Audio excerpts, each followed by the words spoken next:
Ayun yung ating itlog, guys. Tumalon eh. Buhay na buhay yung itlog natin. Tumalon. So, hindi natin siya gamitan ng chopboard kasi yung chopboard natin para lang sa ating kamatis. So, hindi natin kailangan ng chopboard. Baka kasi yung mga shell niya, didikit sa chopboard, ay makain natin. Ayun. Ito yun, guys. Andito na yung ating itlog maalat. So, binili ko to siya sa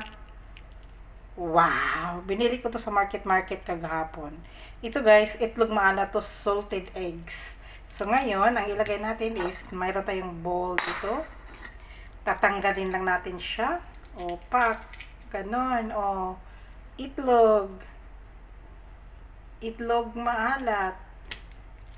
Yan, tanggalin lang natin yung laman. Tanggalin lahat. Tanggalin para sayang naman. So, next, ito yung kalahati niya. Lagay natin ulit dito sa ating bowl. Lahat na, guys. Lahat. So, there you go. Shell na siya. So, ngayon, ito yung ating, ayan, ito yung ating, itlog maalat. Yan, isang piraso lang. Binili ko kasi siya, guys, binili ko siya 110. Oh, 110 I think. 110. So, ngayon, yan, saan natin kutsilyo? So, ito, kasi ginamitan ko siya ng malaki. So, ilapag na natin siya dyan. Dirty na yan, kasi nga, alam mo naman itlog, guys, pag itlog, amoy ng itlog. So, ngayon, magputol tayo ng kamatis. Putol tayo ng kamatis. Yun.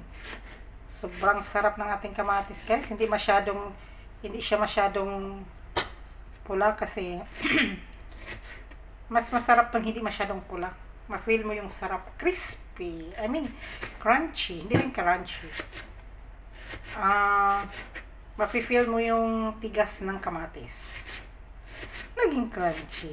Ayan. 3 kamatis yung halo natin, guys.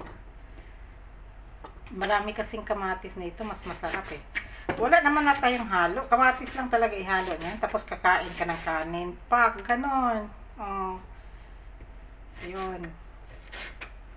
So, there you go.